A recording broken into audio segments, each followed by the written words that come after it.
Mist floats low over Mizoram like the land forgot to wake up. A barefoot farmer walks across a slope so steep it makes city people dizzy just watching.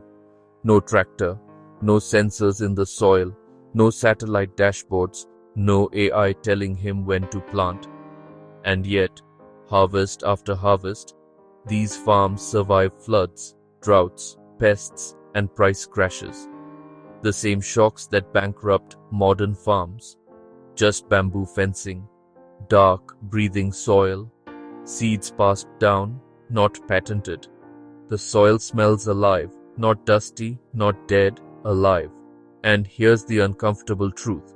If Silicon Valley designed farming from scratch today, it would accidentally recreate this. We were taught something very specific, that progress looks like bigger machines, faster outputs, fewer humans, that intelligence must be centralized, that tradition must be replaced.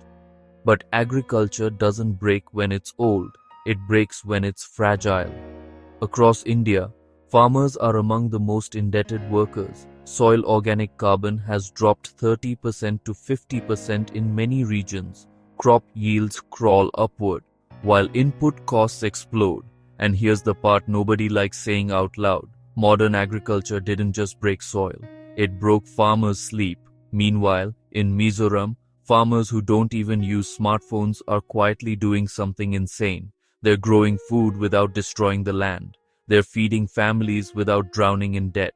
They're adapting to climate change without waiting for permission. And the wild part?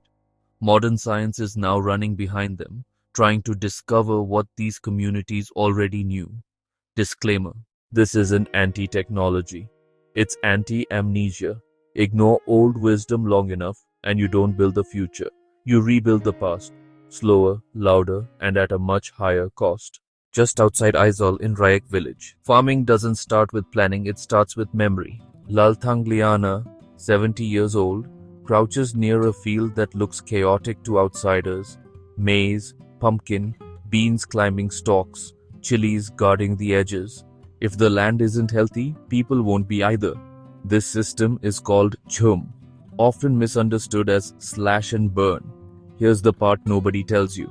In Mizoram, Jhum is rotational, community managed, and biodiversity rich. Fields rest for 7 to 10 years. Soil regenerates, forests return, carbon returns.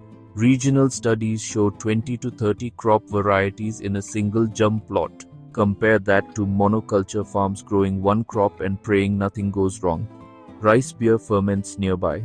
Smoked pork hangs from bamboo racks. A church bell echoes across the valley. This isn't backward, it's layered intelligence. Modern agriculture promised control. What it delivered instead? Monocultures that collapse under stress, chemical dependency, violent price swings. India loses around 5.3 billion tons of topsoil every year. Over 50% of farmland is already degraded. A typical chemical paddy farmer spends 40% to 60% of income on inputs. Jhum farmers, often under 15% to 20%, mostly local. Meanwhile, Mizoram's traditional farms, mocked for decades, are suddenly climate resilient. Heavy rain? Mixed crops absorb it. Pests? Diversity confuses them. Market crash? Families still eat. Here you can smell wet leaves, hear insects buzzing, feel cool soil under bare feet. This land isn't optimized, it's alive. This knowledge nearly vanished. For decades, Jhum was labeled primitive, and farmers were pushed toward chemical fertilizers, hybrid seeds, cash crops. Many listened. Debt rose, soil weakened, youth left. A 2021 regional study found over 60% of rural youth in Mizoram see farming as non-viable. One farmer said it bluntly, "The land feeds us, but the market doesn't respect us." Climate change tightened the trap. Rainfall shifted, landslides increased, crop timing collapsed. This wasn't tradition versus progress. This was survival versus extinction. Mizoram didn't freeze in time. It evolved without erasing itself. Farmers kept mixed cropping, seed saving, community land ethics, and added rainwater harvesting, organic certification, cooperative selling. The Mizoram organic mission didn't modernize farming, it documented what already worked. Training focused on soil health, composting, market access. Globally, less than 1% of agricultural R&D funding goes to indigenous systems, yet these systems feed 30% to 40% of humanity. That's not nostalgia, that's underfunded genius. Let's talk money calmly. Organic produce from Mizoram sells at a 20% to 40% premium. Input costs way lower. No chemical fertilizer bills, no patented seeds, no annual debt cycle. One cooperative reported 30% to 35% higher net income. Lower crop failure rates, better soil health after 5 years. Average Indian farmer debt, often 1 lakh rupees to 2 lakh rupees and more. Many cooperative farmers here, near zero seasonal debt. What went wrong elsewhere?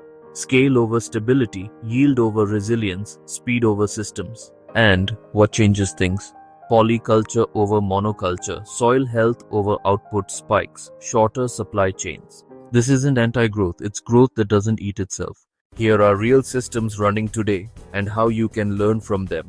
Example 1. Mizoram Organic Board. Farmers get certification plus market access. Their guidelines are public. Study certification, branding, logistics.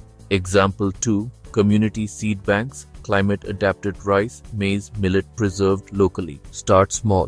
1 crop, 1 village, 1 season. Example 3. Farmer-producer organizations, FPOs. Farmers pool produce, bypass middlemen. Work with an FPO for 1 harvest cycle. Learn pricing and logistics. Example 4. Northeast Organic Value Chain Projects. Direct links from hills to cities. Storage, transport, packaging, not land. And these aren't experiments, they're working systems. Here's where money-making opportunity lives.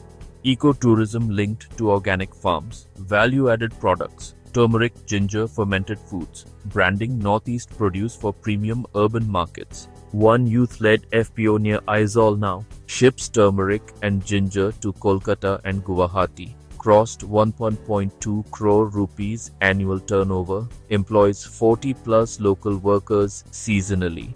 We didn't change farming, we changed access. Investment here doesn't mean land grabs. That means processing units, cold storage, branding logistics. Quiet wealth, long-term returns. The future doesn't always arrive as innovation. Sometimes it survives as memory. Mizoram's farms don't chase speed, they chase balance, like forests, like families, like cultures that plan beyond 1 generation. Maybe intelligence isn't about acceleration.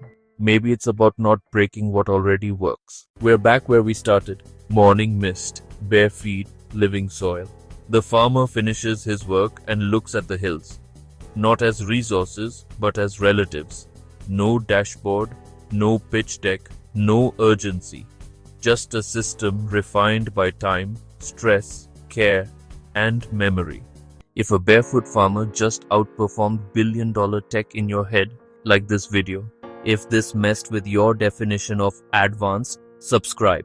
If you know someone who thinks solutions only come with Wi-Fi, funding rounds, and pitch decks, share this with them. And remember, before algorithms, before markets, before money, everything you just watched started here in the soil. No updates, no subscriptions, no patches, just memory.